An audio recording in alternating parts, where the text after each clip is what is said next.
Record. Okay, great. So tonight we're going to go into Baruch Spinoza's, I'll say, theology, his philosophy, and so forth. And one of the things you have to keep in mind was he lived from 1632 to 1677, and in Western Europe, this would be what was called the period would have been called. Uh, Baroque or the Enlightenment. So it's coming after the Renaissance. The Renaissance was an awakening. Everything was asleep, and the Renaissance kicked in to wake up everybody. But then after that came this period called the Enlightenment, which Spinoza was a key player in. There were others there. There was René Descartes in France, and Hume was in England. I'm trying to think. Blake. There's just a number of people in Western Europe that collectively gave this period the name the Enlightenment. So In some ways, it was an endarkment, though. yeah, well, no, the Spanish Inquisition was still going full blast. Uh, the uh, Let me just start off though and show you one thing that I came across. So, do you see this? This is this is a new YouTube channel called Spinoza Forever. Oh, We're going to look at a couple of these, but you can see what these are. This showed up, I don't know, not that long ago. Uh, let's see. So here we have Jesus had brothers. Uh, the Trinity was voted in by a group of people. The Exodus was invented. Mary Magdalene was erased. Actually, we should pick that one up. That this will give you a good idea of what Mary Magdalene did, according to Spinoza. But the key thing with Spinoza was when he was 20 years old, his father died, and he inherited the family business. So he had to run the business, which he did during the day. But at night, he discovered that his father had a chest with all kinds of scrolls and parchments in it that had come to Amsterdam from all over the place, in part to get away from the Spanish Inquisition. That was fine if they found these uh, scriptures and parchments and so forth. They would have destroyed them and they would have killed you if they knew you had them. It was just the nature of wow. the times. In fact, before Spinoza, there was Giordano Bruno, and there was Galileo. Galileo was put in house arrest because he said that the Earth moves around the sun, not the other way around. The sun moves around the Earth. It's the Catholic Church. You get up every morning, you look, and you see the sun moving. It's obvious the sun is moving. It never crosses their mind that the Earth could be moving, and the sun is just sitting there. Right. But and Bruno had the same thing. Instead of house arrest, they burned him at the stake. That was the end of him. Wow. Uh, let's just start off here. Let's try this one video. Let me see if I can get it cranked up because this is an interesting one. Now, hold on a second. Um, oh, wait, I know what the problem is. I got to get out of this. Let me go back to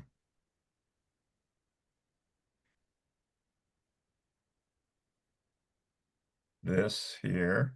This. Recently had This. surgery, or even Hold on a months ago, second. and you still don't feel I still have if these it ads. doesn't return. Imagine.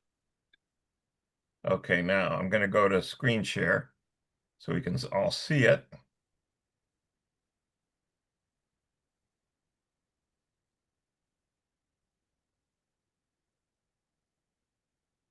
Wait, where did it go? That's what I love about this. Here it is here. It's the only thing on the screen. You have to hit play. I go here to screen share.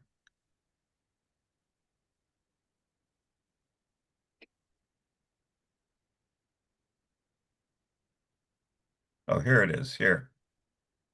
Now I'm going to do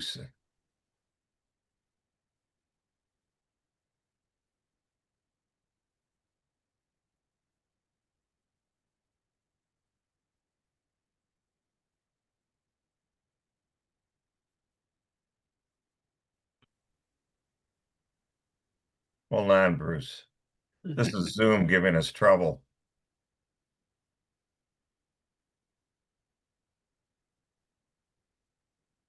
I just thought Bruce is like Ed McMahon and Johnny Carson. You're our straight man. Thank you.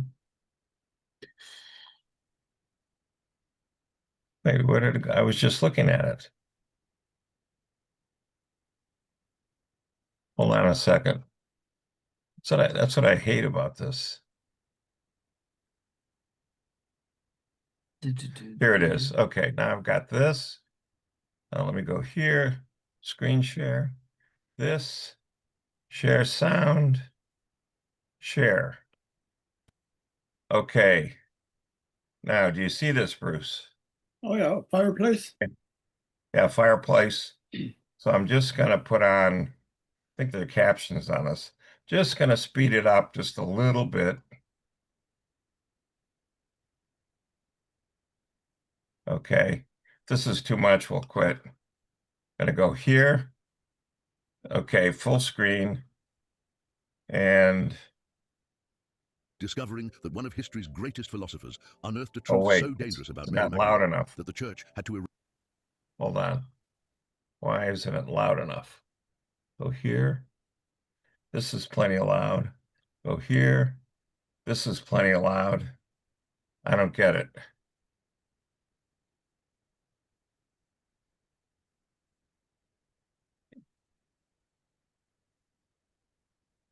Can you hear this? erase all traces of her from the earliest Christian Barely. texts. Spinoza. He wasn't just philosophizing when he applied his rationalist method to the sacred texts. He was uncovering a conspiracy that spanned millennia. The Ethiopian Bible, known as the most complete and ancient version of Christianity, contains 81 books compared to the 66 in the Western version, but there's a deafening silence when it comes to Mary Magdalene. Why? Spinoza discovered the answer using his ethics demonstrated in geometrical order, and what he found completely changed our understanding of early Christianity. You are about to discover how Spinoza used pure logic to expose the greatest suppression in religious history. A suppression that transformed the most powerful figure in early Christianity into a repentant prostitute. But Mary Magdalene was never a prostitute. She was something far more threatening to institutional power. In 1670, when Spinoza published his theological political treatise, he wasn't just criticizing the literal interpretation of the Bible. He was applying a scientific method to uncover historical truths. And the first truth that emerged was devastating. The texts we know have been systematically edited to remove the female power from Christianity. We need stories. We need stories to understand ourselves. This is an ad. We are the only creature. But here's what no one tells you. Spinoza had access to Ethiopian manuscripts through the Sephardic community of Amsterdam. These manuscripts contain texts that never reached the West, and in them, Mary Magdalene appeared not as a disciple, but as a spiritual leader. Not as a follower, but as the one who taught the apostles themselves. Spinoza's method was simple, yet revolutionary. He analyzed textual inconsistencies, narrative contradictions, and suspicious omissions. Like a detective of historical truth, he mapped exactly where the texts were altered, and all the alterations pointed to the same objective, to minimize Mary Magdalene. In the original Ethiopian manuscript Spinoza studied, there was a text called the Gospel of Mary Magdalene's Wisdom. This text revealed that Mary Magdalene not only received visions from the resurrected Christ, but that she was considered by the other disciples to be the custodian of the deepest teachings. Peter, in fact, showed jealousy of her closeness to Jesus. But here's where the story becomes truly disturbing. When the texts were translated into Greek, then into Latin, and finally into modern versions, each translation systematically removed references to Mary Magdalene's leadership role. It was a propaganda operation that lasted centuries. Spinoza documented this process using his geometrical methodology. He proved that the inconsistencies weren't accidental, they were intentional. Each omission served the same purpose, to establish a male hierarchy in Christianity that never existed in the early years of the religion. And here's the most shocking evidence Spinoza discovered. In the Ethiopian texts, Mary Magdalene wasn't one of many followers. She was Jesus' spiritual companion, his equal in wisdom and authority. The other disciples consulted her when they had doubts about the teachings. She was, literally, the first pope in history. Checkpoint 1. Take a deep breath. We're only scratching the surface of this revelation. What you've just discovered is just the tip of the iceberg. Spinoza found something even more disturbing in the Ethiopian manuscripts. Something that explains why the church worked so desperately to erase any trace of Mary Magdalene's true role. Spinoza's philosophy was based on the idea that truth always emerges when we apply reason rigorously. He believed that superstitions and institutional lies cannot withstand logical analysis, and that's exactly what happened when he turned his attention to the sacred texts. What Spinoza discovered in the Ethiopian manuscripts was that Mary Magdalene possessed an understanding of the divine that transcended what the other disciples could achieve. She didn't just see visions, she interpreted those visions and transformed them into practical teachings. She was the one who translated Jesus' mystical language into concepts that others could understand. In the original texts, there is a passage where Jesus says to Peter, "Why do you question Mary when she speaks with the voice of wisdom? She sees what you cannot see and understands what you cannot comprehend." This passage was completely removed from later versions, but Spinoza went beyond simply documenting the omissions. He wanted to understand the motivation behind them. And here we begin to enter the most dangerous territory of his discovery. The reason why Mary Magdalene was erased had nothing to do with sexual morality. It had everything to do with institutional power. In the Ethiopian manuscripts, Mary Magdalene established Christian communities independently. She baptized, she preached, she led ceremonies, and most disturbingly, she did all this without needing the approval or authorization of the male disciples. She was an autonomous religious authority. Spinoza realized that allowing this truth to survive in the official texts would make it impossible to establish an exclusively male ecclesiastical hierarchy. If Mary Magdalene could lead communities independently, any woman could do the same. Institutional power would become impossible to concentrate. The philosopher documented exactly how later editors of the texts solved this problem. First, they removed all references to Mary Magdalene's independent leadership. Then they introduced the narrative of the repentant prostitute to morally disqualify any claim of spiritual authority she might have had. This wasn't a casual operation. It was a systematic campaign of historical destruction. And Spinoza proved it by comparing dozens of manuscripts from different periods. Each more recent version contained fewer references to Mary Magdalene's true role. The degradation was progressive and intentional. But here's what makes Spinoza's discovery even more extraordinary. He didn't just identify what was removed. He reconstructed what the original texts really said. Using textual analysis techniques that were centuries ahead of his time, he mapped the alterations and revealed the original text. And the original text tells a completely different story of early Christianity, a story where men and women equally shared spiritual authority. Every piece of produce has a story. For most lettuce, herbs, Where Mary Magdalene was not a disciple, but a co-founder of the Christian movement, imagine uncovering a truth so dangerous, so deeply buried, that the church erased it from the very foundations of Christianity, a truth unearthed by one of history's greatest philosophers, Baruch Spinoza. This isn't just philosophy, this is a millennia-long conspiracy, meticulously concealed, waiting to be revealed. Spinoza, using his rigorous rationalist method, didn't just interpret scripture, he dissected it, revealing a systematic suppression of power, a rewriting of history so profound it reshaped our understanding of the very origins of Christianity.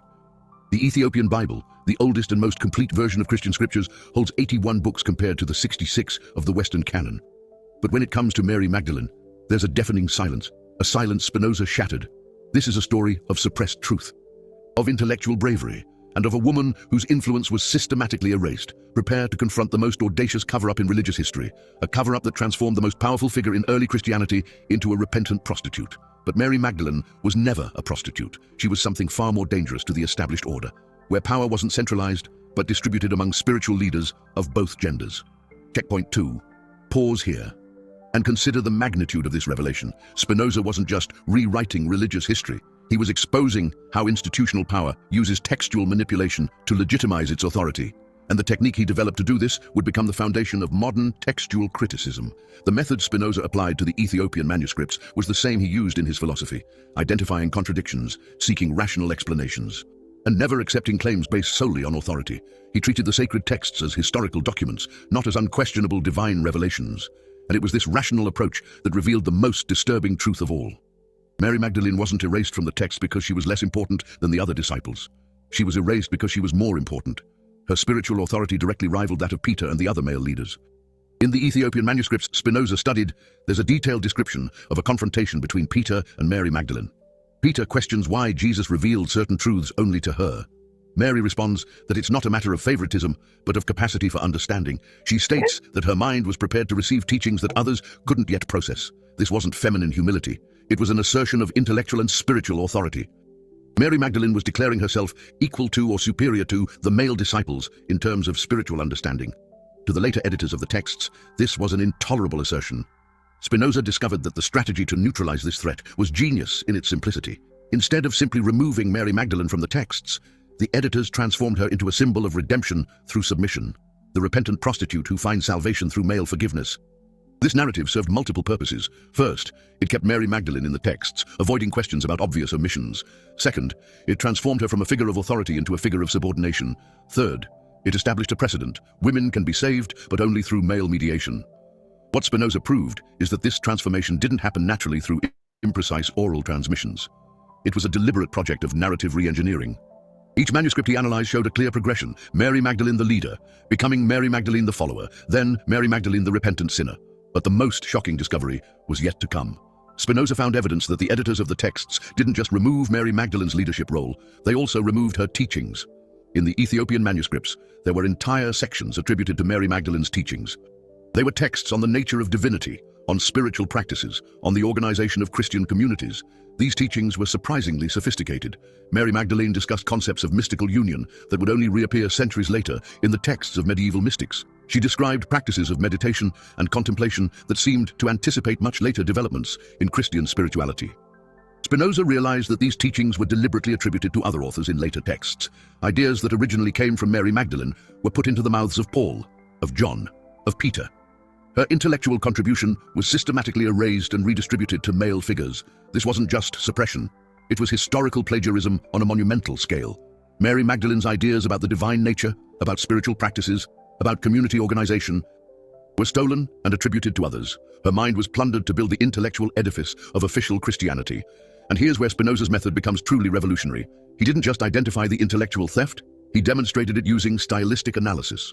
The teachings attributed to Mary Magdalene in the Ethiopian manuscripts had distinctive linguistic and conceptual characteristics. And these same characteristics appeared in texts later attributed to other authors. Checkpoint 3, you are witnessing the reconstruction of an intellectual crime that lasted millennia. Spinoza wasn't just doing textual archaeology, he was doing historical justice, and what he discovered about the methods of textual manipulation applied far beyond religious texts. What makes Spinoza's discovery even more extraordinary is that he identified the specific patterns of manipulation that were used. It wasn't crude censorship, it was sophisticated editing. The manipulators of the texts were highly skilled scribes who knew exactly how to alter narratives without making the alterations obvious. The first technique was the transfer of attribution. Teachings of Mary Magdalene were gradually attributed to male figures through various copies. The second technique was contextual dilution. References to Mary Magdalene's authority were buried in lists of disciples, minimizing her importance. The third technique was narrative inversion. Situations where she demonstrated leadership were rewritten to show submission. Spinoza documented dozens of examples of each technique. He literally created a manual on how historical texts can be manipulated to serve political agendas. And this manual applied not only to Christian texts. 34 years ago, I went through a terrible divorce, and I was left with $25 in a but to any document that could threaten established power structures. But the most disturbing discovery was yet to come. Spinoza realized that the manipulation of the texts about Mary Magdalene was just one example of a much broader pattern. In the Ethiopian manuscripts, he found evidence that many other important female figures of early Christianity had suffered the same fate. There were texts about Salome, about Mary of Bethany, about Joanna, about Susanna.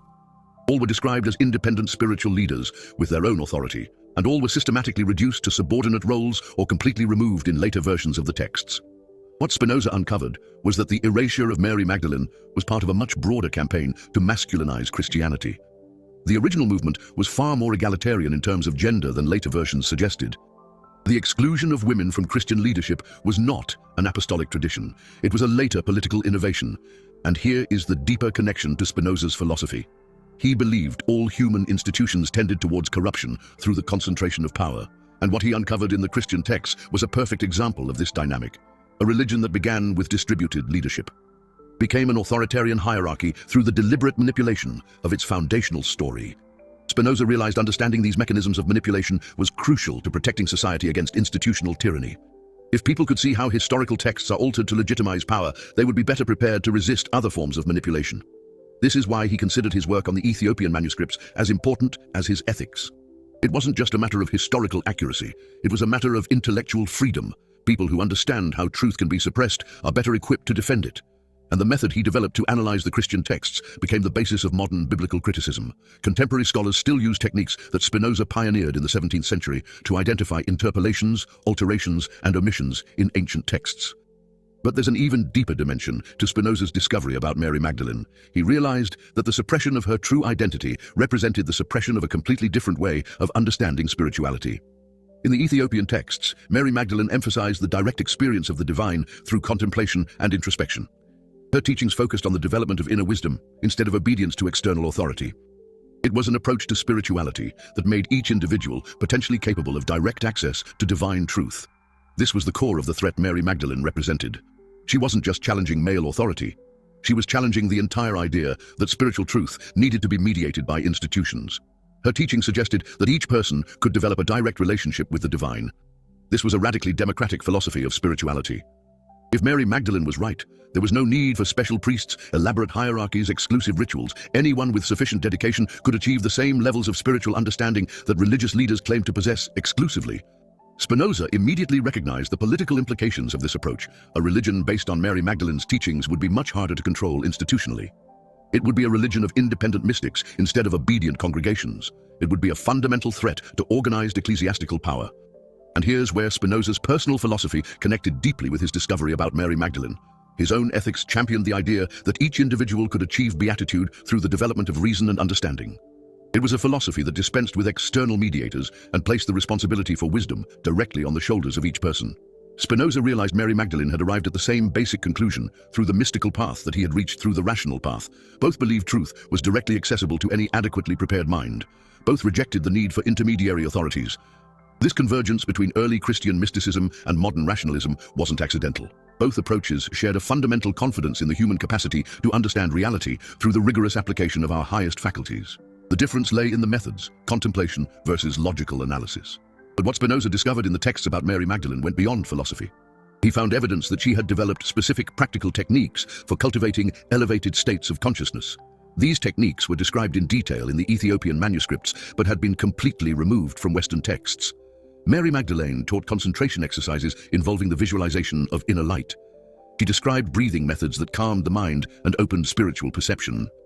She offered practices of self-observation that allowed students to identify and dissolve mental patterns that blocked access to inner wisdom. Did you know 75% of the grass-fed meat in America is actually imported from other countries? These techniques were surprisingly sophisticated and seemed to anticipate developments that would only reappear much later in the Christian mystical tradition. Spinoza realized these practical teachings represented a complete system of spiritual development that had been deliberately suppressed. The reason for the suppression was obvious. If people could cultivate elevated states of consciousness through independent practices, they wouldn't need to depend on sacraments administered by priests. They wouldn't need to wait for institutional mediation to access the sacred.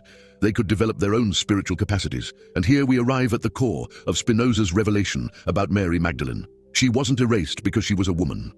She was erased because she represented a completely different paradigm of how religion could function, a paradigm where spiritual power could not be monopolized by institutions. This discovery completely transformed Spinoza's understanding of the history of Christianity. He realized there had been a crucial choice in the early centuries of the religion. A choice between Mary Magdalene's model based on individual spiritual development and the institutional model based on hierarchical authority. The victory of the institutional model didn't happen because it was spiritually superior. It happened because it was politically more effective. It allowed for the concentration of power and the creation of powerful organizational structures. But the price of this political effectiveness was the suppression of deeper spiritual possibilities.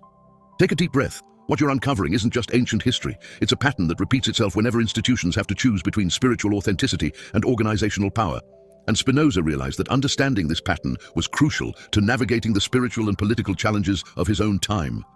The method Spinoza used to reconstruct Mary Magdalene's original teachings was the same he applied to all philosophical problems. Start with observable evidence, identify consistent patterns, and deduce explanations that account for all the available data. It was philosophy applied as intellectual archaeology, and what he reconstructed was an image of Mary Magdalene as a systematic thinker with a profound understanding of both human psychology and altered states of consciousness. Okay, so we're going to go, that was just to give you a taste of what Spinoza did. Now I'm going to go do one other one, so you'll just see, just a sec, I'm going to have to go.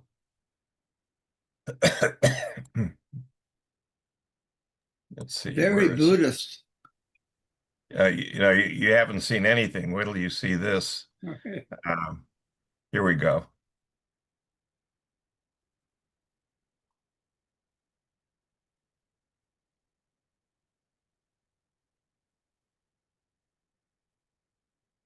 I'm pretty sure this is it. Let me see. Yeah. Jesus and Muhammad. Okay. So hold on a second. I'm just going to go crank the speed up just a little bit.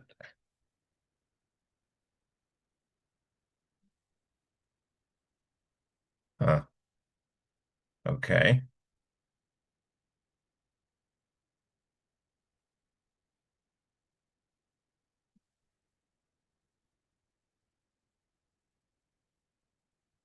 What happened? Didn't share. Sound. Here we go.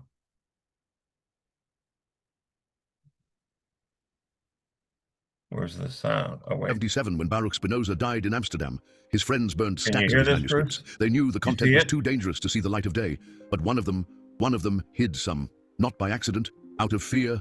What they found in those pages was so explosive, so contrary to everything the religious authorities preached, that keeping it would be a death sentence, but destroying it completely would betray the most important discovery in the spiritual history of humankind.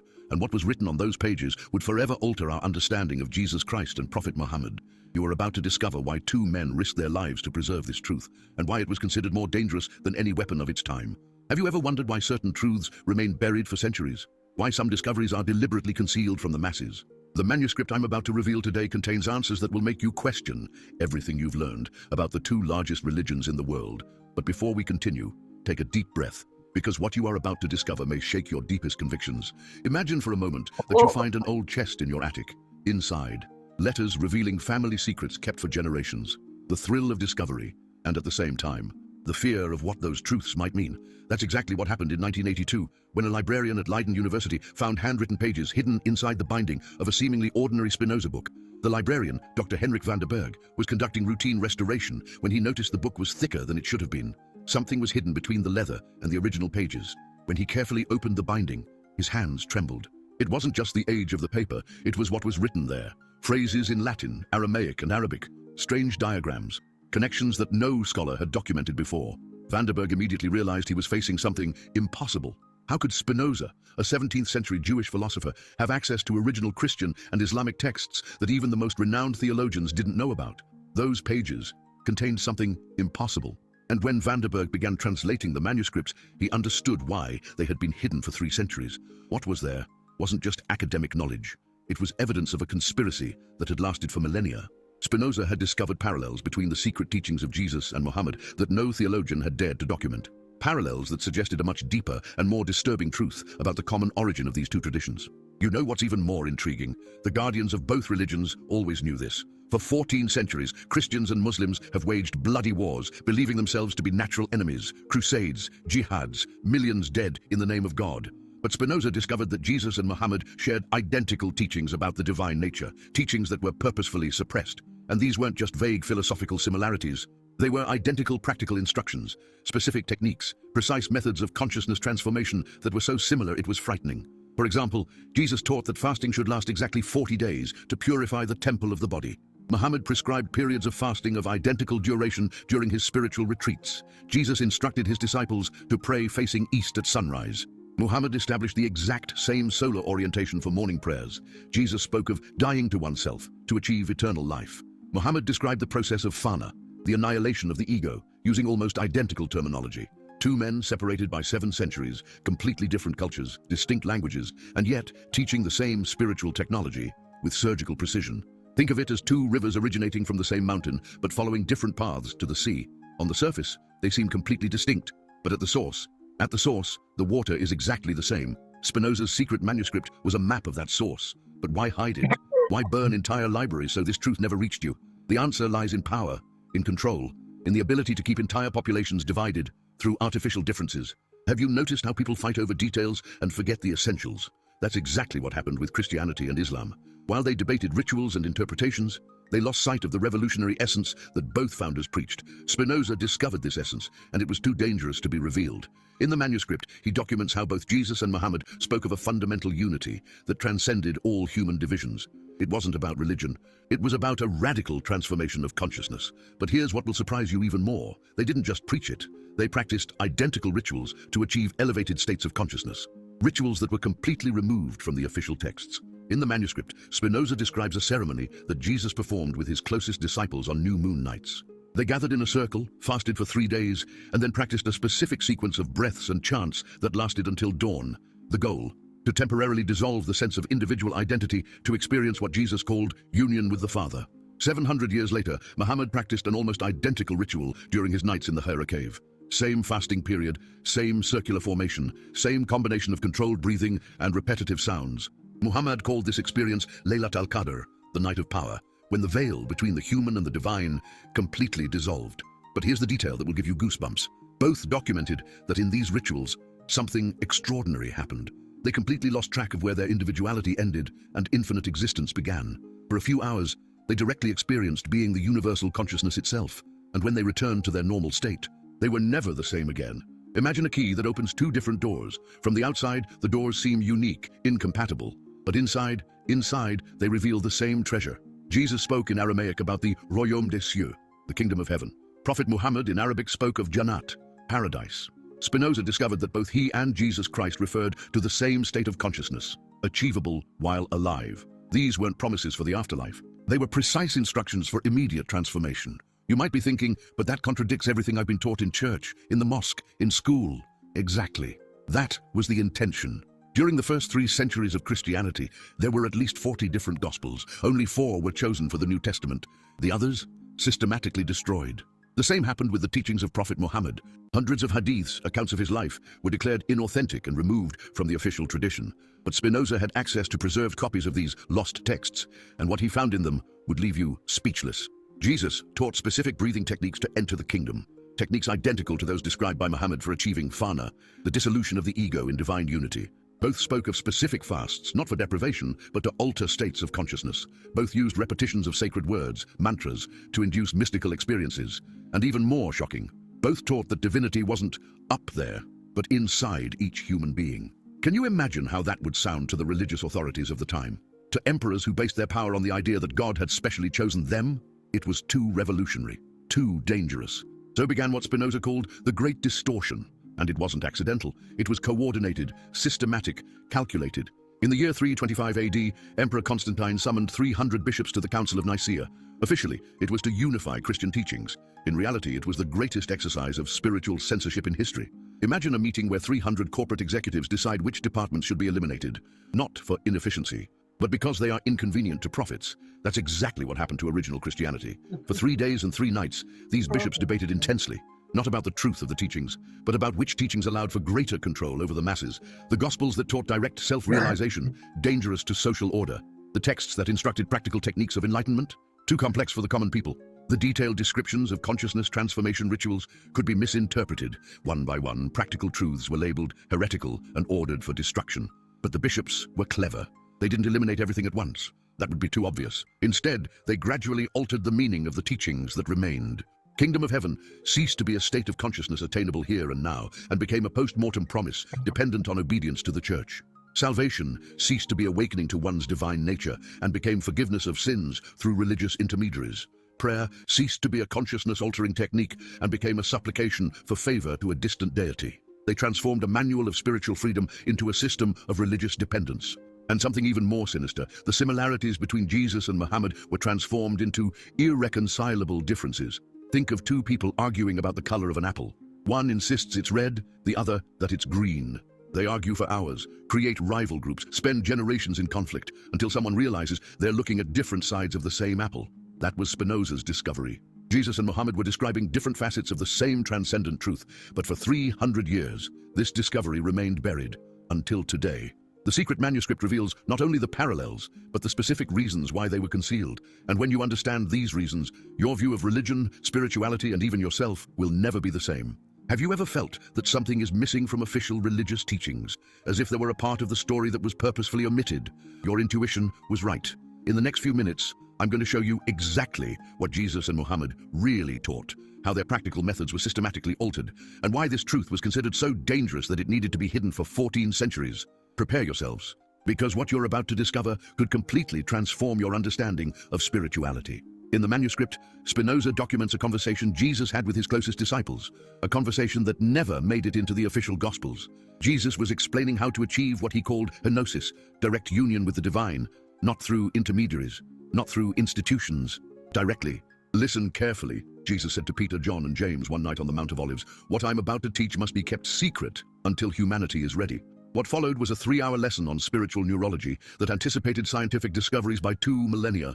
He taught 3 specific techniques. The first involved a special type of breathing that he called Ruach Elohim, the breath of God, but it wasn't ordinary breathing. It was a specific pattern. 4 counts of inhalation, retention for 7 counts, exhalation in 8 counts, repeated in cycles of 49 breaths. This sequence, Jesus explained, aligns the human breath with the rhythm of divine creation.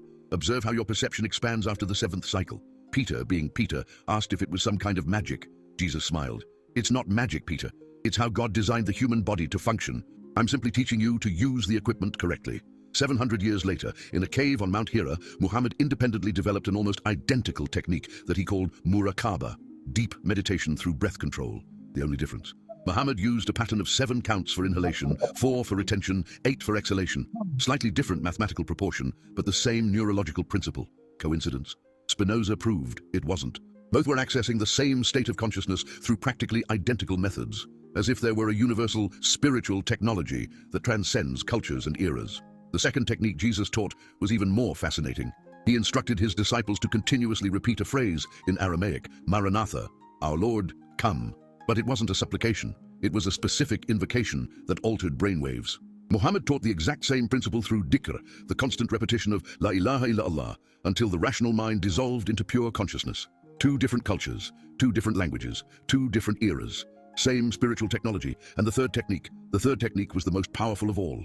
Jesus called it kenosis, the complete emptying of the ego to allow divine consciousness to flow through the individual. Muhammad described the same process as fana, the annihilation of the separate self in absolute unity with Allah.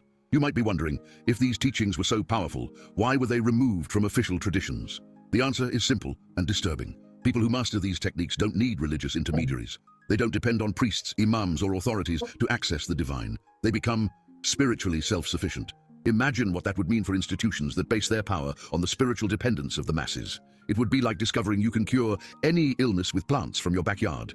Hospitals and pharmacies wouldn't be too happy about that information. That's why the practical teachings of Jesus and Muhammad were gradually replaced with safe versions that kept people dependent on external structures. But Spinoza went further. He discovered that this replacement wasn't accidental, it was coordinated. In the 4th century, when Emperor Constantine legalized Christianity, he convened the Council of Nicaea. Officially, it was to unify Christian teachings. In practice, it was to remove anything that made people independent of imperial power. The Gospels that taught practical techniques of transformation, declared heretical. The texts that spoke of the inherent divinity in all human beings, banned. The specific instructions for achieving heightened states of consciousness, erased from history. The same process happened in Islam 200 years later. During the Caliphate of Uthman, a commission was formed to preserve the teachings of Muhammad. But what they really did was select only the parts that strengthened centralized religious authority. The hadiths that detailed practical methods of enlightenment. Not authentic. The descriptions of Muhammad achieving states of consciousness through specific techniques. Metaphorical. The instructions for rituals that allowed direct access to the divine, dangerous for the uninitiated. Result: 2 religions that originally taught spiritual liberation became systems of social control.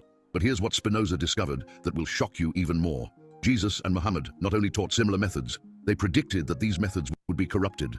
In the secret manuscript, there's a passage where Jesus warns his disciples, the time will come when they will say they know me, but they will teach the opposite of what I showed you.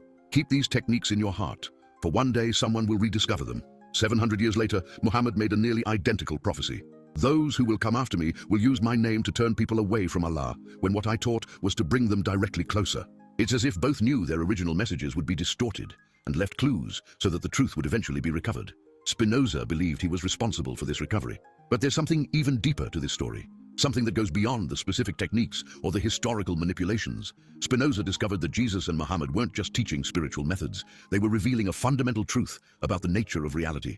A truth that, if understood, would make any religious war impossible, any division based on beliefs impossible, any hatred justified by differences in faith impossible. They were showing that all existence is a single consciousness expressing itself through infinitely many, seemingly separate forms. Christians and Muslims aren't enemies. They are the same universal consciousness experiencing itself through different perspectives. You and I are not separate beings seeking connection with a distant God. We are that divine consciousness awakening to its true nature. This discovery, this revelation, is what really frightened the religious authorities. Because if people understood this deeply, there would be no way to manipulate them through fear, guilt, or division. They would become immune to manipulation, free and true freedom, spiritual freedom. Has always been the biggest nightmare of those who depend on control to maintain power. That's why Spinoza's manuscript was hidden. That's why his friends burned his other writings on this subject. That's why this discovery remained buried for 300 years. But now you have access to these truths. The question is, what are you going to do with them? In the next few minutes, I will reveal the specific details of the techniques that Jesus and Muhammad really taught, how to practice them, how they transform consciousness, and why simply knowing them already begins to change your perception of yourself and reality. Are you ready to discover who you really are? I will now teach you the first technique that Jesus called Ruach Elohim and Muhammad called Muraqabah. But first, you need to understand something fundamental. These are not religious practices. They are consciousness technologies. They work independently of what you believe or don't believe. It's like gravity. It doesn't matter if you believe in it or not. It works. Close your eyes for a moment. Feel your natural breath. Now imagine that each inhalation is bringing golden light into your chest, and each exhalation is releasing all accumulated tension. Simple, isn't it? But here's the secret that Jesus taught only to his closest disciples. You're not just imagining the light. You're activating a specific neurological mechanism that literally alters your brain chemistry. Conscious breathing stimulates the vagus nerve, which produces a cascade of neurotransmitters associated with mystical states. Serotonin, GABA, endorphins, the same substances present in the brains of monks in deep meditation. But there's more. In 2019, a Stanford University study discovered that controlled breathing specifically activates a region of the brain called the parafacial nucleus. This region regulates not only the respiratory rhythm, but also states of consciousness. When you breathe in the pattern Jesus taught, you're literally hacking your brain's operating system. And Jesus knew this. Muhammad knew this.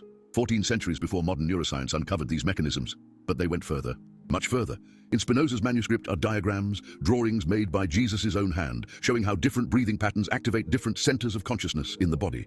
One diagram shows that chest-focused breathing expands emotional awareness, deep abdominal breathing accesses ancestral memories, alternate nostril breathing synchronizes the brain hemispheres. Jesus completely mapped the neurology of transcendence 2,000 years before it was discovered by modern science. But they went further, much further. In the manuscript, Spinoza describes how Jesus taught his disciples to combine this breathing with specific sounds, not words, pure vibrations resonating at precise frequencies. The sound AUM, which early Christians pronounced as Amen, wasn't a prayer's conclusion. It was a tuning tool. But Jesus was extremely specific about how to pronounce this sound. He instructed that the A should vibrate in the chest for 3 seconds, the U in the throat for 3 seconds, and the M in the head for 3 seconds. Why? Because each region of the body vibrates at different frequencies. The chest resonates at approximately 125 hertz, the throat at 250 hertz, the head at 500 hertz. Jesus discovered that when you produce these 3 frequencies sequentially, something extraordinary happens in the brain. Brainwaves synchronize into a pattern called neural coherence, the same state found in people during profound mystical experiences. Muhammad used Allah in the same way, not as the name of an external deity, but as a vibratory mantra that synchronizes brainwaves with specific frequencies. And here's the detail that will shock you. When modern scientists analyzed recordings of Christian monks chanting Amen and Muslims reciting Allah, they discovered that both produce the same fundamental harmonics. In 2003, a University of Pennsylvania study placed electrodes on the brains of experienced practitioners of both traditions. During the chants, the brainwave patterns were statistically identical, as if Jesus and Muhammad had discovered the same access frequency for altered states of consciousness. Have you ever noticed how certain music makes you feel instant euphoria? It's because they resonate at frequencies your brain recognizes as sacred. Jesus and Muhammad discovered the exact frequencies that induce states of transcendence. And here's what will surprise you. These sounds are mathematically identical when analyzed by modern spectrometers. AUM and Allah produce the same fundamental sound waves, as if they were 2 different words to express the same primordial vibration. Spinoza called this the acoustic signature of the divine. But the second technique, The second technique was even more revolutionary. Jesus taught it during 40 days in the desert. Muhammad perfected it during his nights of meditation in the Hira cave.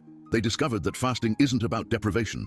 It's about neurological reprogramming. When you stop eating for specific periods, your brain enters search mode. It dramatically increases the production of BDNF, brain-derived neurotrophic factor, which literally grows new neural connections. It's as if fasting forces your brain to reconnect in entirely new ways. Jesus fasted for 40 consecutive days. Muhammad created Ramadan based on the same principle. It wasn't suffering, it was neurological upgrading. But they combined fasting with something no modern religious tradition teaches you: controlled exposure to the rising sun. In the secret manuscripts, there are detailed descriptions of how Jesus and his disciples positioned themselves facing the sun at dawn during periods of fasting. Muhammad did exactly the same during his spiritual retreats. They knew that morning sunlight activates the pineal gland, which produces natural DMT, the substance associated with profound mystical experiences. Fasting plus morning sun exposure plus conscious breathing, this created a neurological cocktail that induced altered states of consciousness in a completely natural way. No drugs, no complex rituals, just the intelligent use of human biology. And the result, direct experiences of unity with what they called the whole. But here's where the story gets really fascinating. Spinoza discovered that both Jesus and Muhammad documented their experiences in these altered states. And what they saw, what they understood, completely changed their view of religion. They realized that all religions are human attempts to describe the same fundamental experience, like blind people touching different parts of an elephant and believing they are describing completely different animals. Jesus understood that the kingdom of heaven wasn't a place. It was a state of consciousness accessible here and now. Muhammad realized that Allah wasn't a separate entity in the sky. It was the very essence of all existence, recognizing itself through each individual. They were describing the same realization using different cultural languages. And more, they understood that this realization was the natural right of every human being, not a privilege of a chosen few, not a reward for religious behavior, an inalienable right. Can you imagine what this would mean for the power structures of the time? If anyone could directly access the divine, what was the purpose of temples, priests, complex rituals, mandatory donations? If everyone could experience direct unity with the source of all existence, how to justify holy wars, religious persecutions, the superiority of one faith over another? It was the end of the organized religion business. That's why the practical teachings were removed and replaced with versions that kept people dependent on intermediaries. But Spinoza made an even more shocking discovery in the manuscript. Jesus and Muhammad not only predicted that this would happen, they created a system for preserving the original truth, like a spiritual time capsule. They hid the real techniques within the very scriptures they knew would be preserved by religious institutions. Jesus' parables aren't just moral stories. They are coded instructions for specific consciousness-transforming practices. The Our Father prayer isn't a supplication. It's a neurological script to induce altered states. Our Father, who art in heaven, activate the awareness of unity. Hallowed be thy name. Attune to the sacred frequency through sound. Thy kingdom come. Allow the expanded state of consciousness to manifest. Thy will be done. Surrender the individual ego to universal consciousness. Each line, a practical instruction, disguised as prayer. The same is true for the 5 pillars of Islam. Shahada isn't a declaration of faith. It's an affirmation of fundamental unity. Salah isn't just prayer. It's scheduled moments to return to centered consciousness. Zakat isn't charity. It's the practice of dissolving the illusion of separation. Hajj isn't a physical pilgrimage. It's an inner journey to the source of existence. Ramadan isn't deprivation. It's neurological reprogramming through conscious fasting. Jesus Christ and Prophet Muhammad hid a complete manual of consciousness transformation within the very religions they knew would corrupt their teachings, like spiritual hackers, infiltrating freedom code within systems of control. Brilliant. Absolutely brilliant. And here's the part that will change your life forever. If you apply these original techniques, if you practice what Jesus Christ and Prophet Muhammad really taught, something extraordinary happens. You stop identifying as Christian, Muslim, atheist, agnostic, and begin to recognize yourself as pure consciousness, temporarily experiencing human form. You stop seeing other people as different from you and realize they are the same consciousness expressing itself through seemingly separate personalities. You stop searching for God out there and discover you are the very divinity, awakening to its true nature. It's not philosophy, it's not belief, it's direct experience. Like learning to ride a bike. Once you experience balance, you never forget. That's why Spinoza believed these techniques were the key to ending all religious conflict in humanity. Impossible to hate someone when you recognize that someone is literally yourself, using another body. Impossible to feel superior to any group when you realize all groups are manifestations of the same unified consciousness. Impossible to fear death when you directly experience that you are eternal life itself, expressing through temporary forms. This was the discovery that terrorized authorities for 14 centuries. People who know who they really are cannot be controlled. People who experience direct unity with existence don't need spiritual leaders. People who access the source of peace within themselves don't buy manufactured wars. Jesus Christ knew this. Prophet Muhammad knew this. Spinoza recovered this knowledge. And now, you know. But knowing isn't enough. You must experience. So let me give you the most powerful technique they both taught, the technique they reserved only for their closest disciples. It's called dissolution of the observer. Sit comfortably. Close your eyes. Begin observing your thoughts without judging them. Just observe. Now, observe who is observing the thoughts. Observe the observer. Continue observing until you can no longer find who is observing. What remains when there is no longer an observer? What remains when you disappear? This question, this direct inquiry, was the secret core of all the teachings of Jesus Christ and Prophet Muhammad. And when you arrive at the answer through direct experience, everything changes. You discover you were never the character you thought you were. You are the consciousness in which all characters appear and disappear.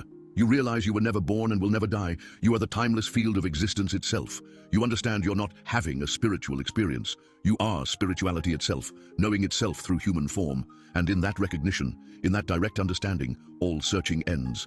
Because you have found what you were always searching for. You have found yourself, not the small, limited, separate self, but the real self, infinite, which is the very source of all existence. This is the secret Jesus Christ and Prophet Muhammad discovered, that Spinoza recovered, that was hidden for centuries, and that now belongs to you.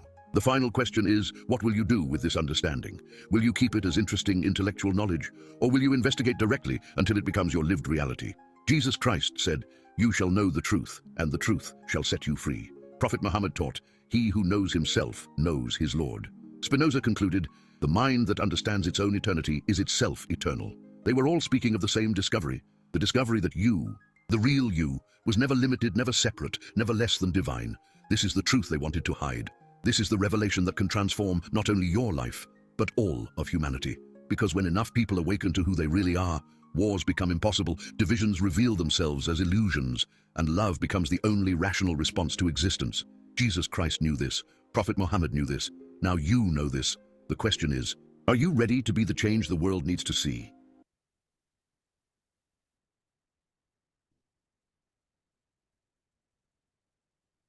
So there you have it.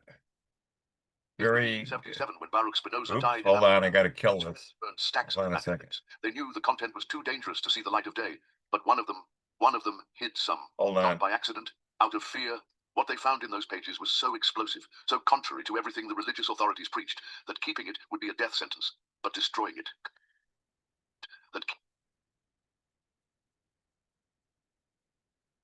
I got to kill it. Here's what I want.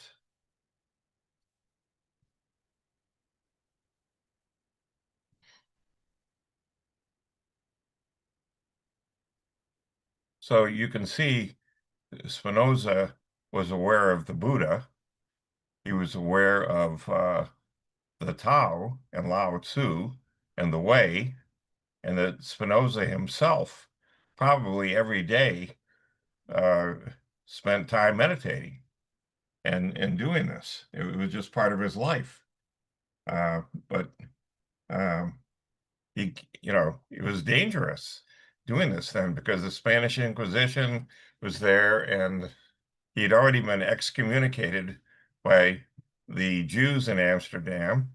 And excommunicated meant they couldn't talk to him, they couldn't do business with him. They had to completely ignore him as a person. That was the Jews. The Catholics excommunicated him also, because they picked up on some of the stuff. And here he is. Okay, so it's truly an amazing thing. I think they tend to overstate a lot of these points here, and so forth. But having said that, you get the idea of what's going on. So I'm going to go.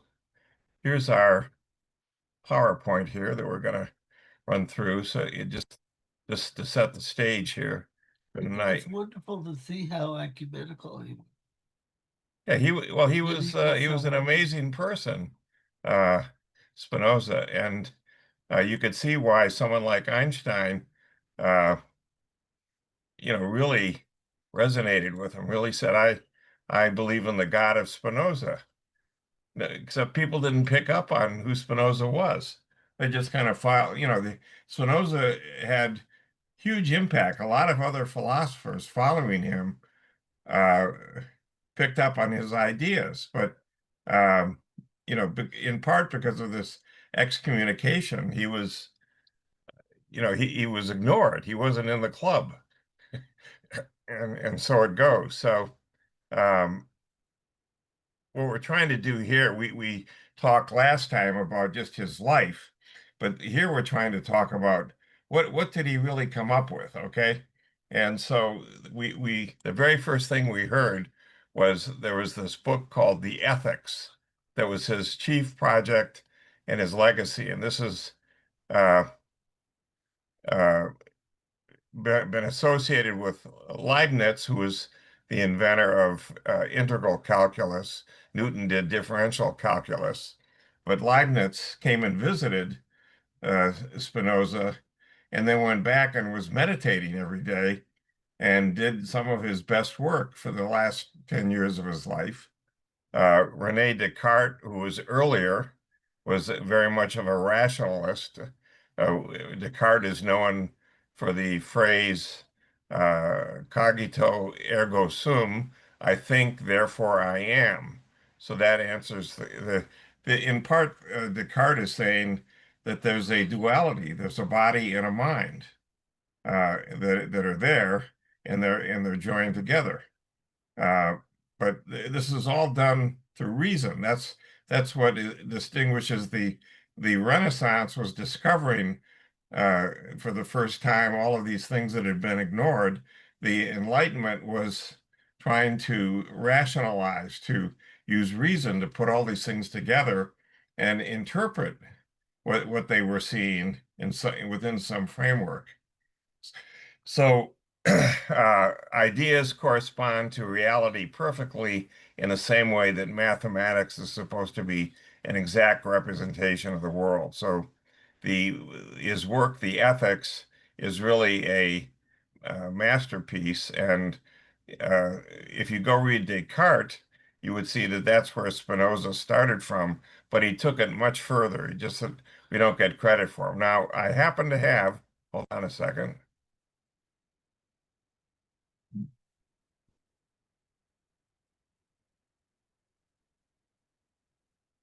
I happen to have, uh, is this it? Yeah, here it is. The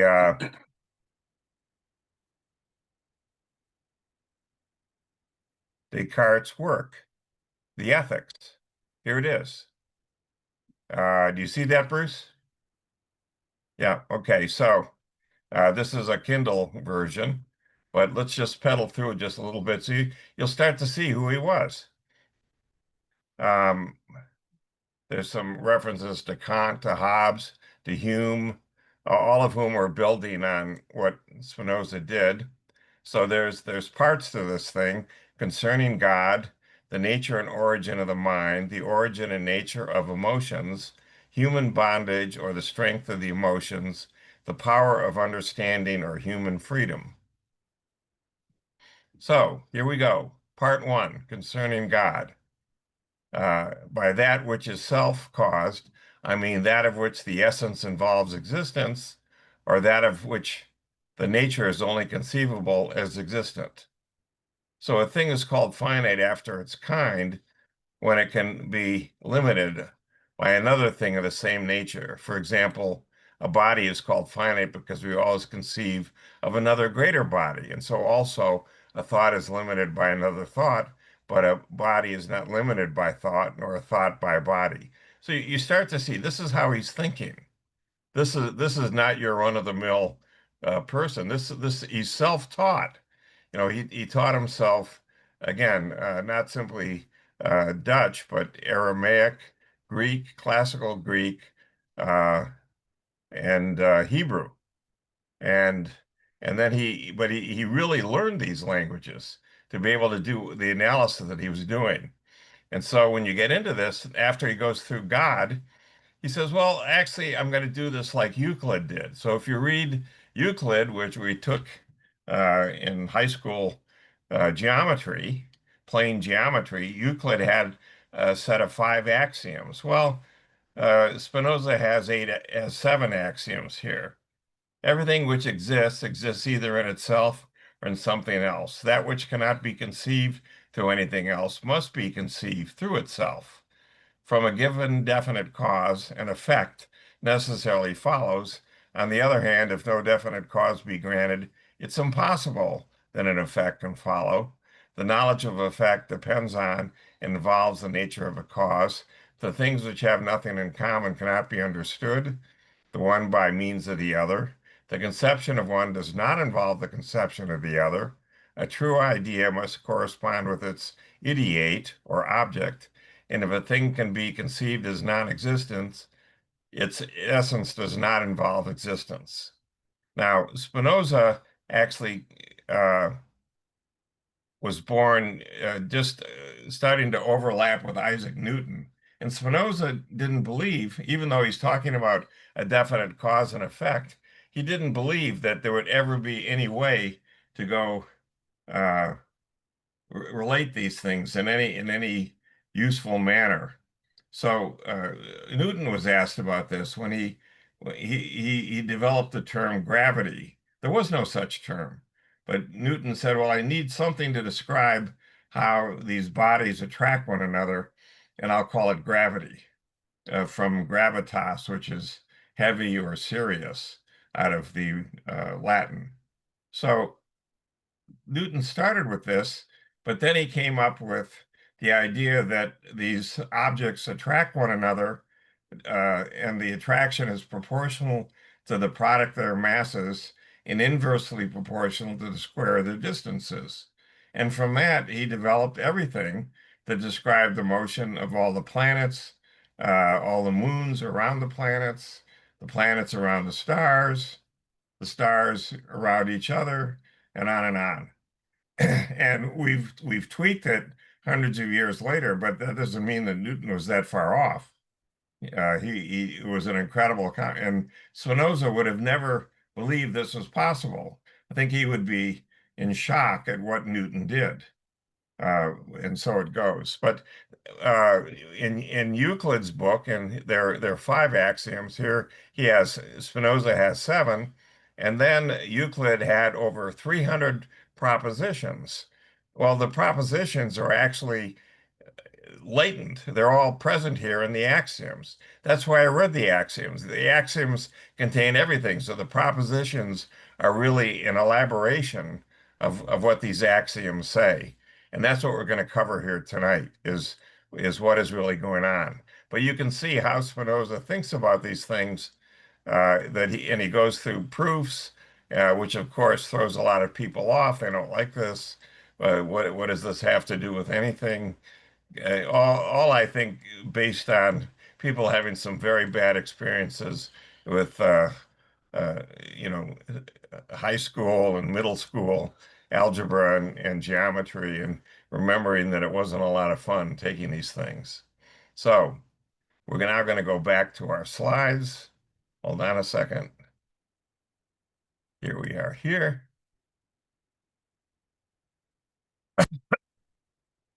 Okay, so ethics.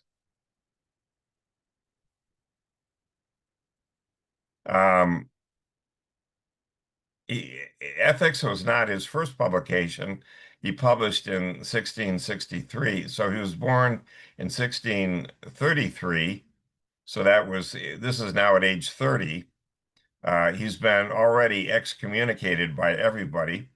And what is he doing? Well, he's taken into account this incredible excommunication from his Jewish community and from the Catholics that are running around, and he's put it behind him. He's meditating every day. He's following the practices that he saw here, and is really learning every day what a wonderful world it is, and so forth. And but he liked Euclid so much that he kept it as a model for everything. So when he looked at Descartes' principles of philosophy, Descartes loved Euclid also. So Spinoza, in his first publication, had just a geometric exposition of proofs, uh, following what Euclid had done, but he aimed to understand universal truth through logical deductions from clear and distinct ideas, a process which always begins from self-evident truths called axioms. So that it's the ideas, the interpretation of these axioms that lead to everything. His actual project doesn't end there. From his first work to his last, there runs a thread of attending to the highest good, which also is the highest truth, and achieving a state of peace and harmony, either metaphysically or politically. So in this light, the principles of philosophy might be viewed as an exercise in geometric method and philosophy, if you listen to Spinoza, paving the way for numerous concepts and conclusions that would define his philosophy. So here he is. His metaphysics consists of one thing, the substance, and its modifications, which he called modes. So the substance we've encountered before. We saw with Jung called it the collective unconscious.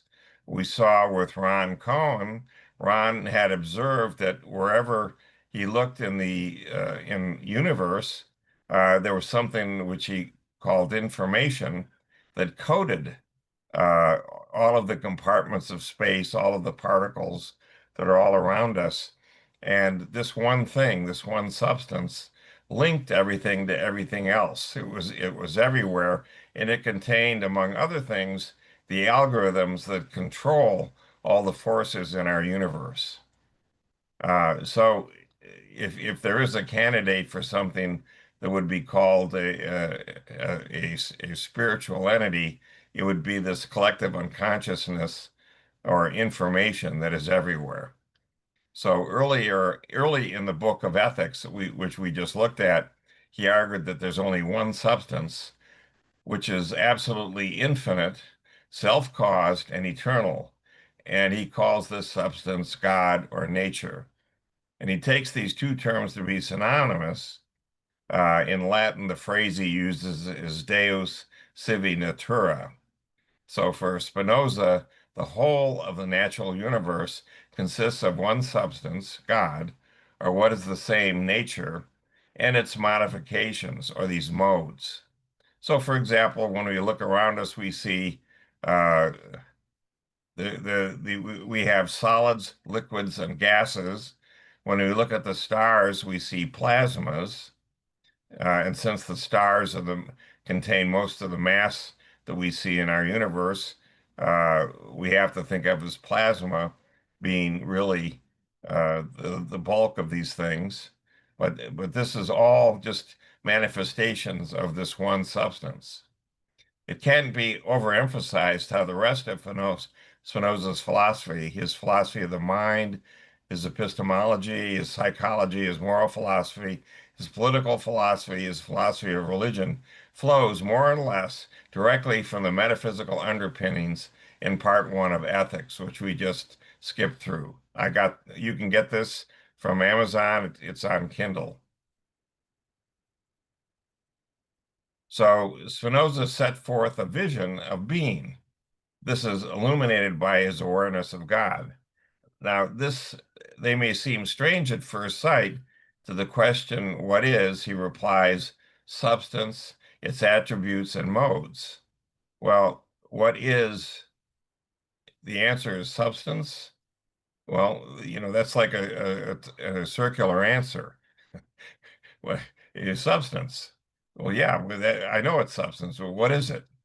And so forth. So following Maimonides, who is a Jewish rabbi, Spinoza defined substance as that which is in itself and is conceived through itself, meaning it can be understood without any reference to anything external.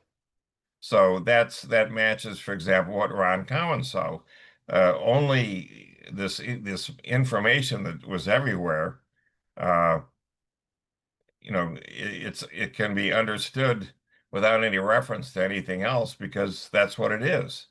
It's in itself and it's conceived through itself. But I being think this is where you get into the problem of language. That this is really a mystical absolutely, perspective of unity. yeah. And I think he might be better off using the word unity.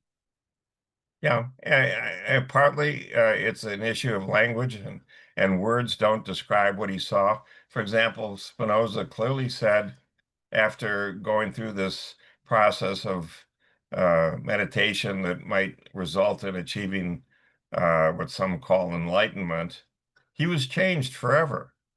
He said this is unbelievable, and I now see so much more, and all the things that had happened to him, he just put in the past, and he just went on with life.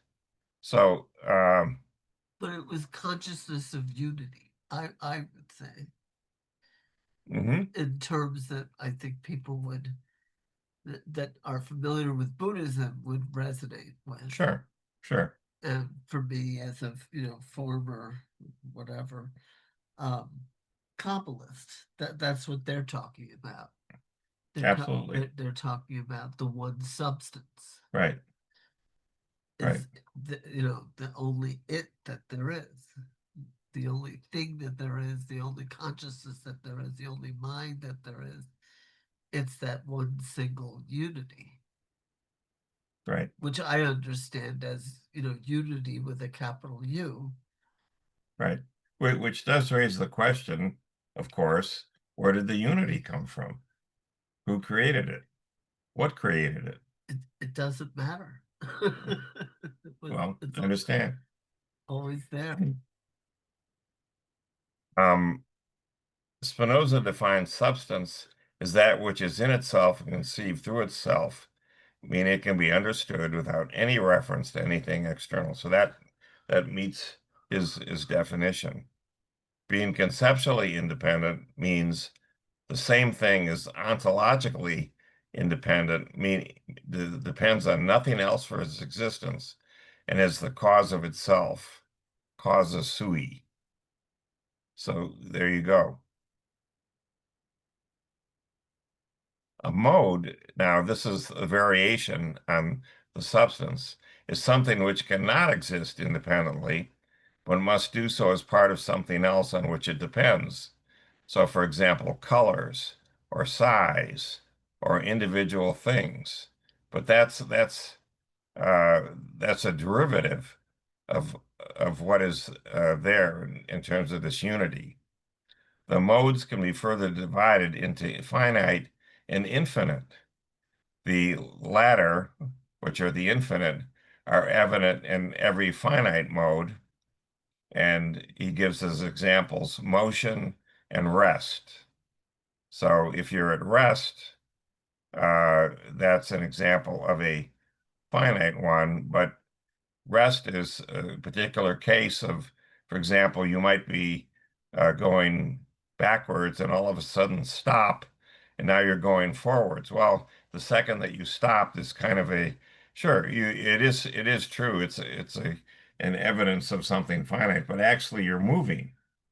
You just left that out of the picture. The traditional understanding of an attribute in philosophy is similar to what Spinoza called modes, but he uses the word differently. So to him, to Spinoza, an attribute, which in philosophy would be Spinoza's modes, an attribute is that which the intellect perceives as constituting the essence of substance, and there are possibly an infinite number of them. So it's an essential nature that is attributed to reality by intellect. That raises the question of what is intellect, and so forth. So Spinoza defined God as a substance consisting of infinite attributes, each of which expresses eternal and infinite essence. No cause or reason can prevent such a being from existing, so it must exist. This is, it's this is an example of a proof by contradiction, that since there is no cause or reason that can prevent it from existing, therefore it has to exist. It's people are not comfortable with these sorts of proofs by contradiction, but it's a standard technique. There's a form of ontological argument which claimed to prove the existence of God, but Spinoza went further in stating that it showed that only God exists, and whatever is in God. Nothing can exist or be conceived without God. And that's mysticism It is. It's very mystical. in a nutshell. Yeah. This means that God is identical with the universe, and he captured this in the phrase God or nature, which some have interpreted as atheism or pantheism. So God can be known by humans through either the attribute of extension or the attribute of thought, but there are many other more such attributes. So thought and extension represent giving complete accounts of the world in mental or physical terms.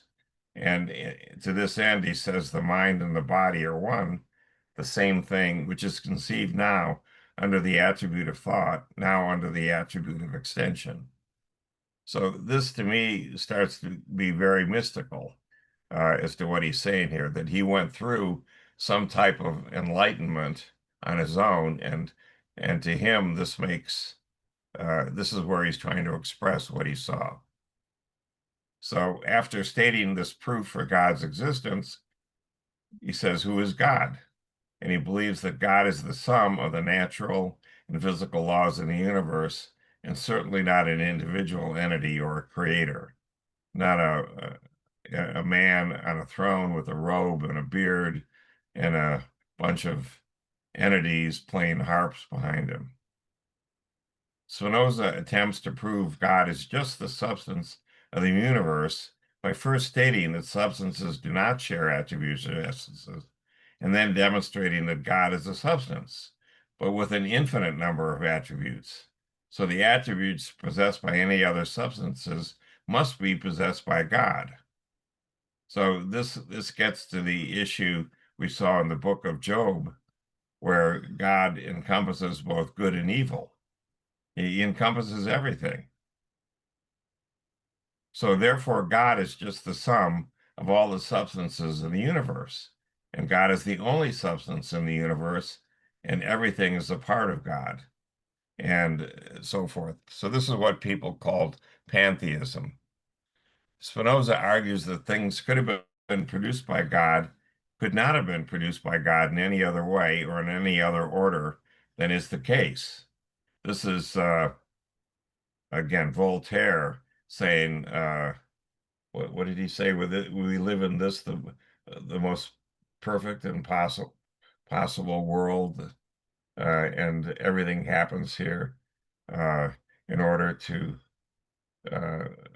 be the best and most perfect way to go do that. In part, Voltaire was making fun of this, but so it goes. So that there are concepts such as freedom and chance that have little meaning, and this leads to a picture of Spinoza determinism. The infant believes it's by free will that it seeks the breast. The angry boy believes by free will he wishes vengeance. The timid man thinks it's free will when he seeks flight. The drunkard believes by a free command of his mind he speaks the things which, when sober, he wishes he had left unsaid. All believe that they speak by a free command of the mind, whilst in truth they have no power to restrain the impulse which they have to speak. Spinoza wrote in a letter that men are conscious of their desire and unaware of the causes by which their desires are determined. He held that the knowledge of true causes of passive emotion can transform it into an active emotion, anticipating one of the key ideas of Freud. And Spinoza was skeptical regarding the possibility of knowledge of nature. And so he was aware of the work of Galileo and Huygens and so forth, but he would have been dumbfounded to see what Newton did and what came out of that. He just couldn't believe it. The principle of sufficient reason is commonly associated with Leibniz, but he probably got it from Spinoza, is what probably happened. Spinoza's questions why a particular phenomenon exists are always answerable, and these answers are provided in terms of the relevant cause. So Spinoza's approach involves first providing an account of the phenomenon, whatever it is, such as goodness or consciousness, to explain it, and then further explaining the phenomenon in terms of itself. For instance, you might argue that consciousness is the degree of power of a mental state.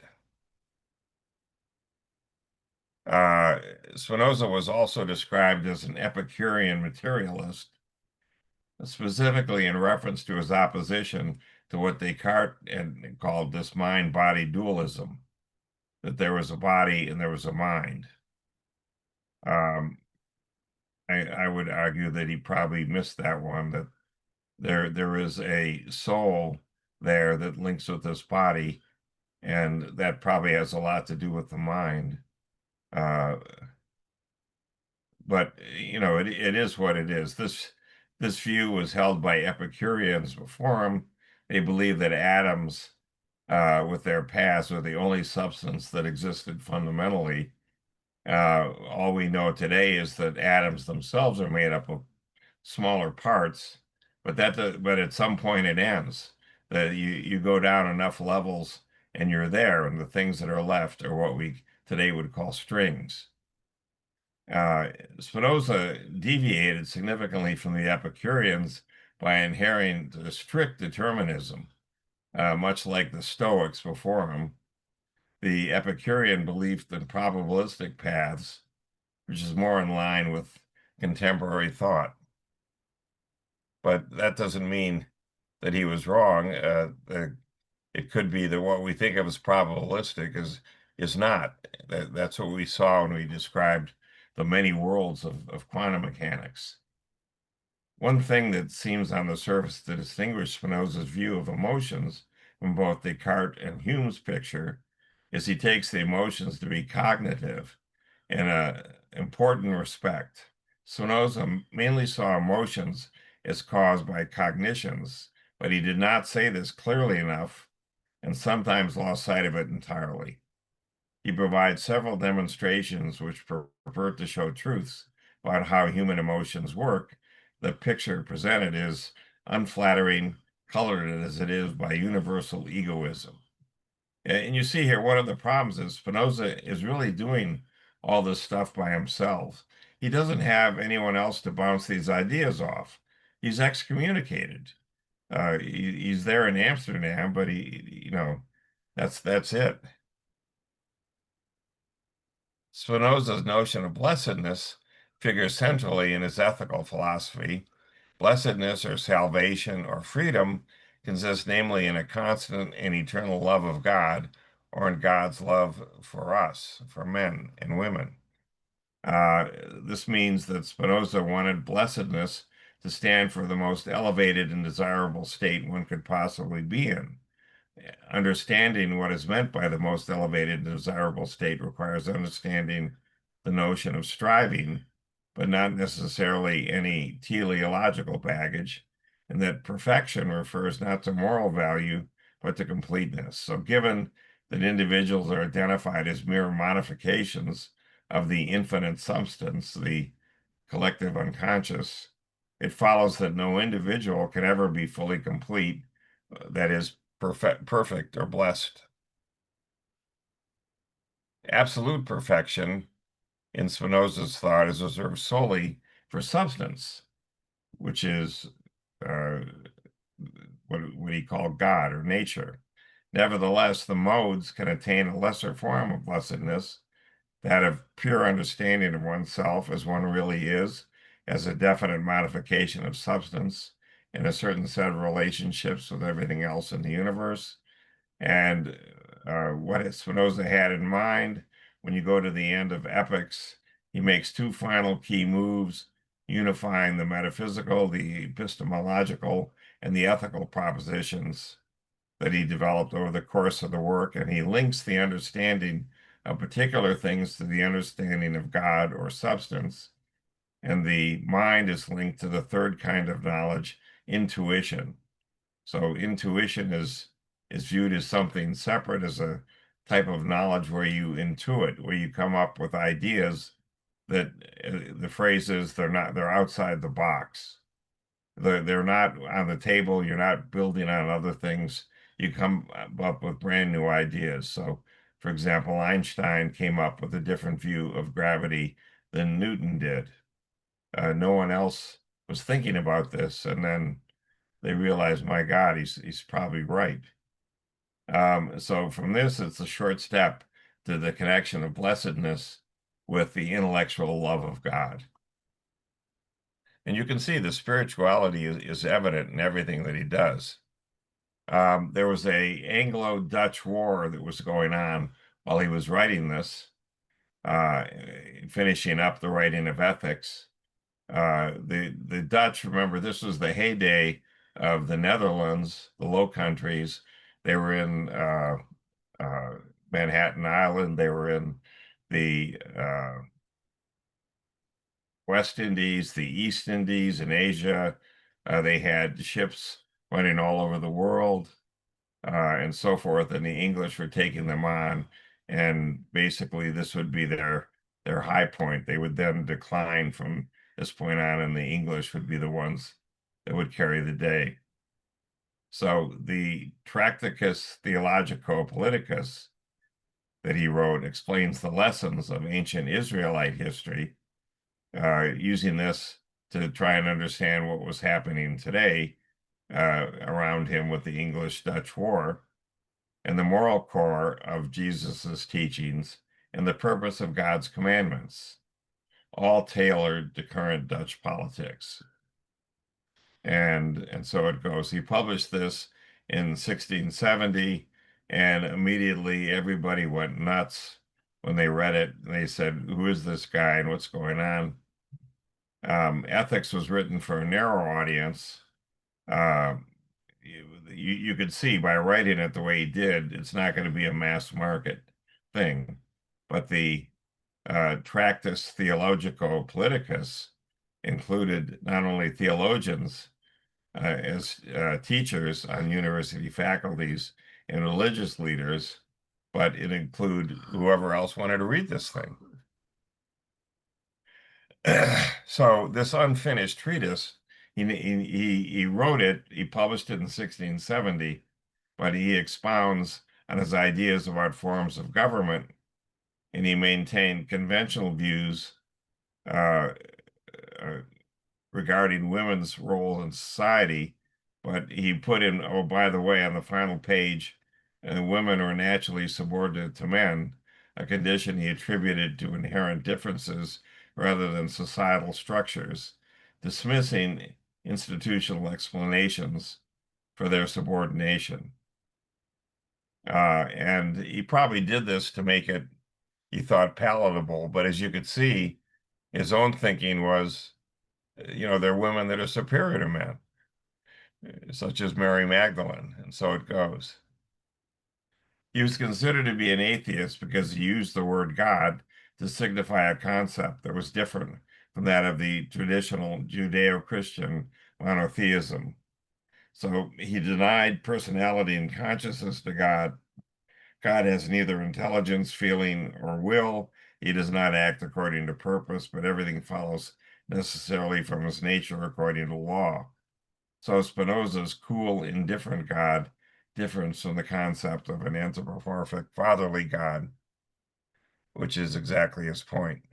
But that was actually a fairly standard view of God in the Jewish tradition, which has its mystical root, the Kabbalistic understanding of God is really non-deist. Right, right. And I think that's the best way to say it. I It's think not if you looked at what atheist, it's Jesus non-deist. said, he was using the term Father and Spirit, but he was Right. doing that because of the audience around him. That was the convention at the time. Yeah, But they had it in quotes. They didn't mean that in no, any literal way. And it was a non-deist mystical view right, of the unity. I always say with a capital U, it's it's not a personality. It's not a personification. right. I put this in because here was a critic, yeah, Friedrich Heinrich Jacobi, who condemned Spinoza's pantheism. This is now 100 years after Spinoza's died. He died in 1677. And this criticism is typical of the time, but we also realize the shortcomings of this guy, Jacobi, and how great Spinoza was. And that's why we go back and read Spinoza, and we don't read him. So he's saying, for example, Spinoza's doctrine was pure materialism because all nature and God are said to be nothing but extended substance. But he's confused and he thinks of substance as something material. That's not what Spinoza said. He just said there's substance. He's putting words in Spinoza's mouth. Well, again, it's because he's talking about a mystical substance. Right, right. So, as I would say, a unity that might be more like uh,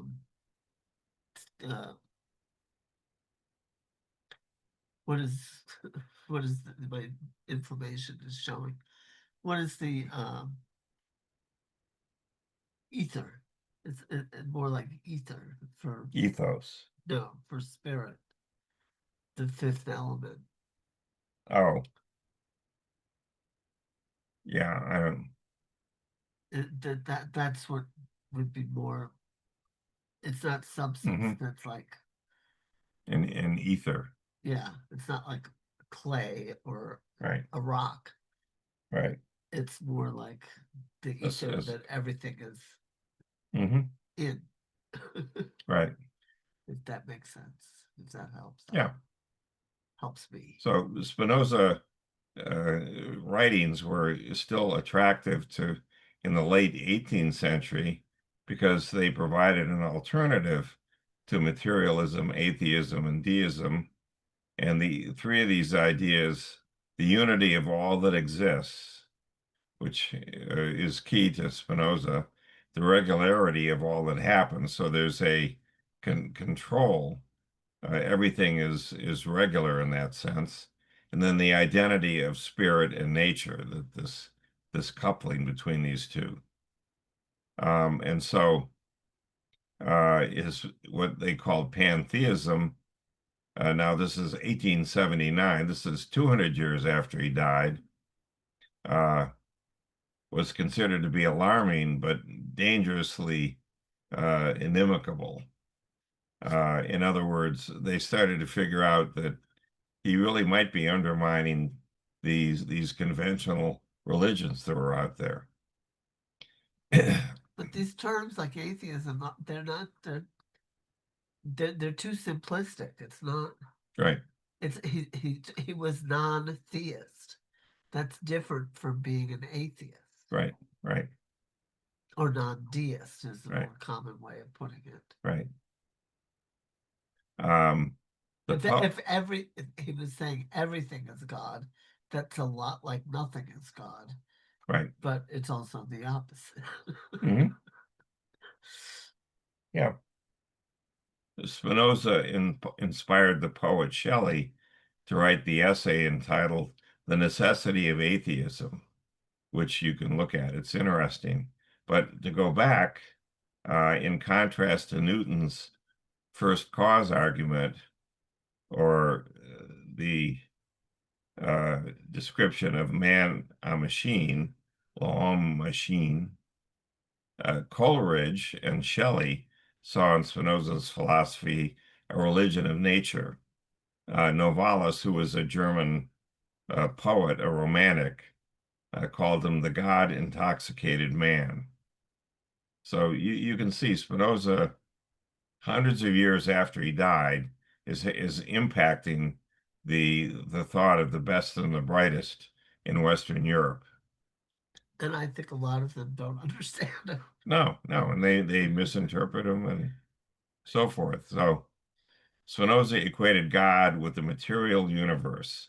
So he's been called a prophet and a prince, and the most eminent expounder of pantheism. Spinoza wrote that as to the view of certain people that identify God with nature, they're quite mistaken. For Spinoza, the universe is a mode under two attributes of thought and extension, and God has infinitely many other attributes that are not present in the world.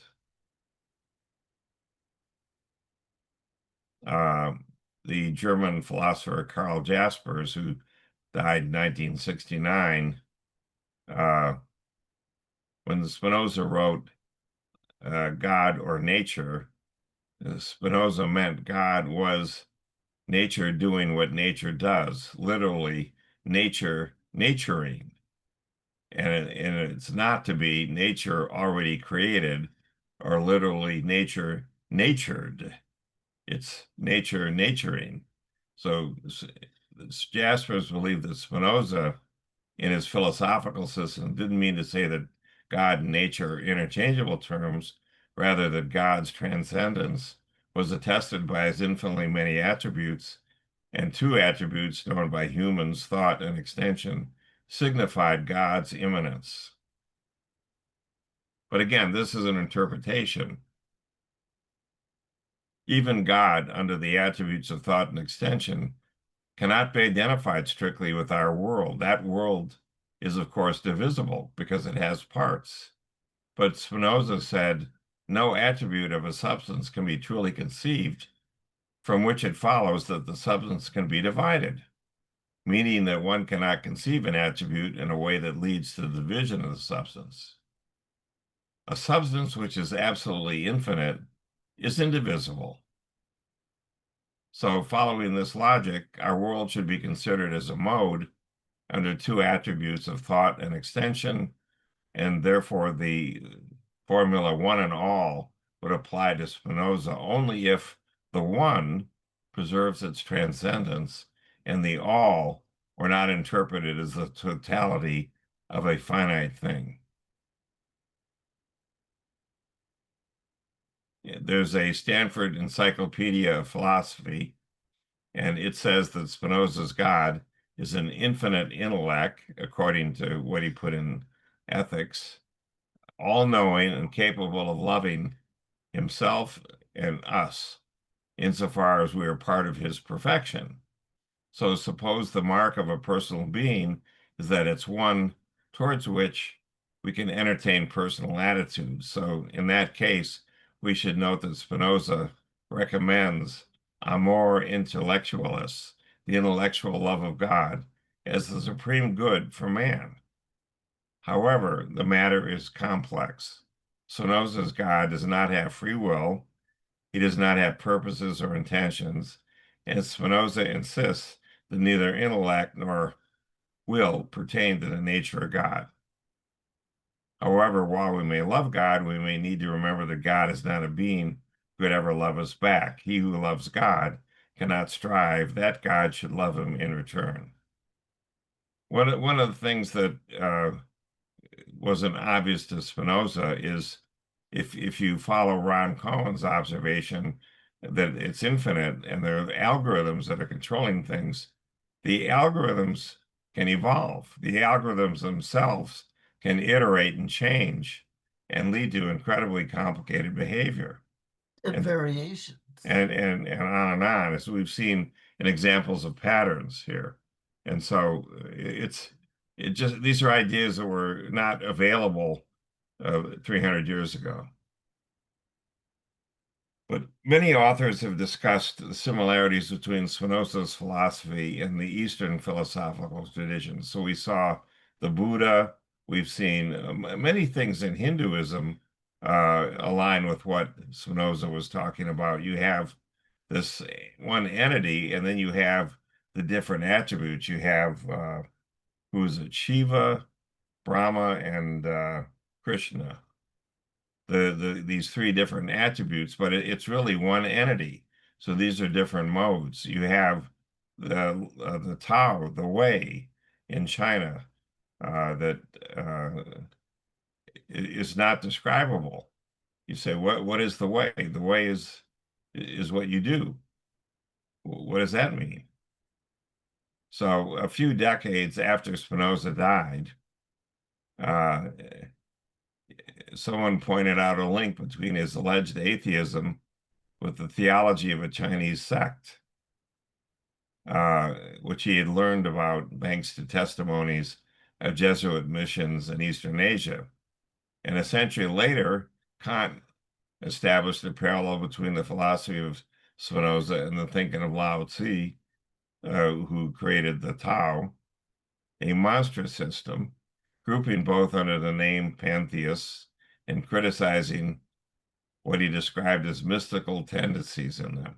Kant didn't like mysticism. There was a Sanskrit expert that noticed similarities between Spinoza's religious conceptions and the Vedanta tradition of India. Spinoza's thought was so exact a representations of the idea of the Vedanta that we might have suspected its founder to have borrowed the fundamental principles of a system from the Hindus. Did his biography not satisfy us that he was wholly unacquainted with these doctrines? And It's just mysticism. That's what it does. right. Yeah, and these are all words or metaphors to try and describe this. Nonetheless, his ideas have had major impact in intellectual debates from the 17th century to today, and how Spinoza is viewed has gone from an atheistic author that undermines Judaism and organized religion to a cultural hero, arguably the first secular Jew. So one writer contends that what draws readers to Spinoza today makes him perhaps the most beloved philosopher since Socrates is his confident equanimity. Well, you might ask, what equanimity might you have if at age 23 you're excommunicated as a Jew from all other Jews, and also the Catholic Church goes ahead and excommunicate? What equanimity? It was just amazing how he just brought himself back from other people would have been crushed by this. He's not a despairing nihilist, but Spinoza says that blessedness is nothing else but the contentment of spirit, which arises from the intuitive knowledge of God, which is something he probably glimpsed every day as part of his daily life.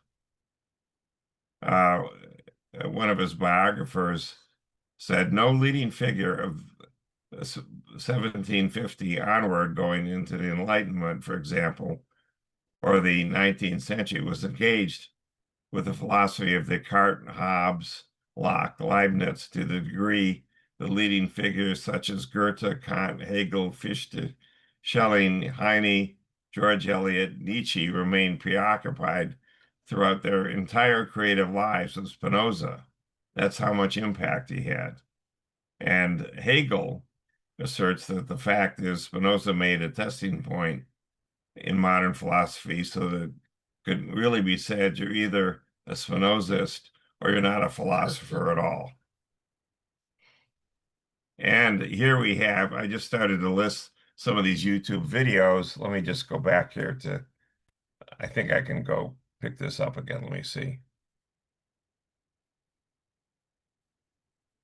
Oh, wait, let me get out of this. Well, I think that's a good list to share. Yeah, I'm just saying the list came from, where did it go? Let me go back here. No.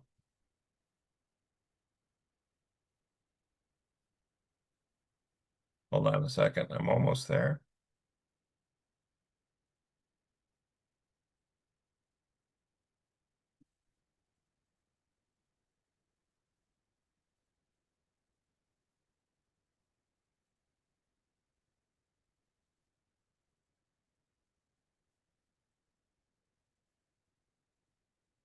Okay, here we go.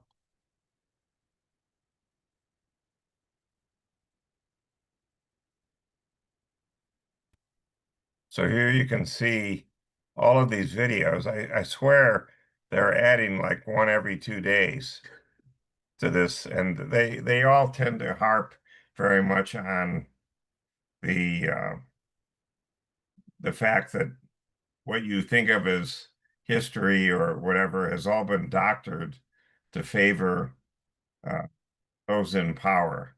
That shows up again and again. But you can see all these different things. I'm looking here to see.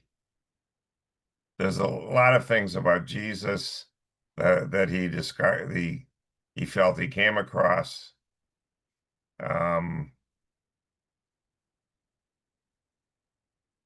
All the different gospels.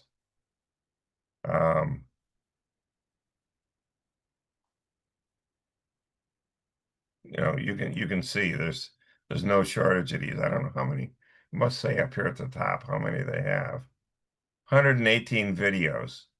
I swear when I came across this, there were like 40. So they added another 80 since when looking at this. Wonder where they found that voiceover guy. I don't know.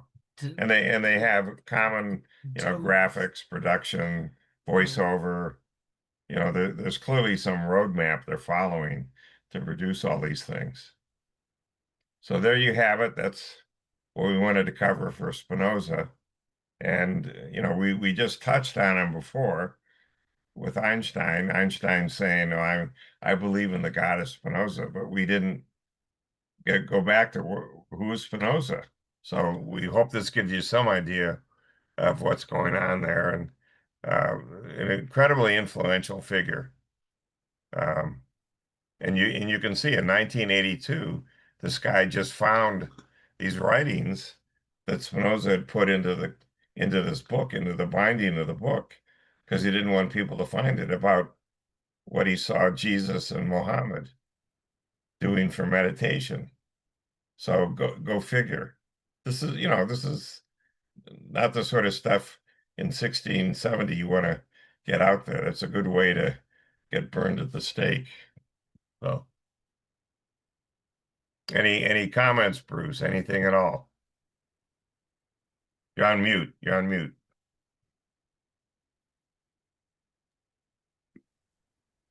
Sounds like a lot like Buddhism to me. It is. Yeah. It is very much.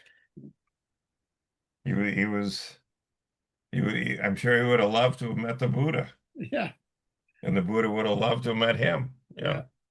He would have had incredible discussions. Yeah. Mind you, in Buddhism, there is no God at all. Right. And effectively, that's what Spinoza was saying. They're calling him an atheist because they can't understand what he's saying. Yeah. Right. Yeah, they would have got a long time. And nothing is not God. That's not the God that most people are talking about. Yeah, that's right. Yeah. Yeah. And what else could it be other than that? It's infinite. Whatever it is, it's infinite and eternal, and everything is. And words don't do the job. That's all. No. That's the thing with Ron. Like, we joked about the idea that there's no God, but basically the underlying world that he lived in was this vast nonverbal understanding. It's very Buddhist in the sense it was a very deep state of meditation where he just simply saw what was already there. Right. Which is rare. Yeah. So there you go. We'll do something different for next week. Okay. We're coming up on early October will be the start of year 6. So we're getting there. There's so much for taking the summer off. Yeah. We didn't take the summer off. We didn't. Yeah, I noticed that. Well, look what we're showing you. Yeah. Have a good weekend. We're moving this weekend, this Monday. So Yeah. We'll see how we'll sort out next Monday. We'll do it. Have a good. Okay. Bye-bye.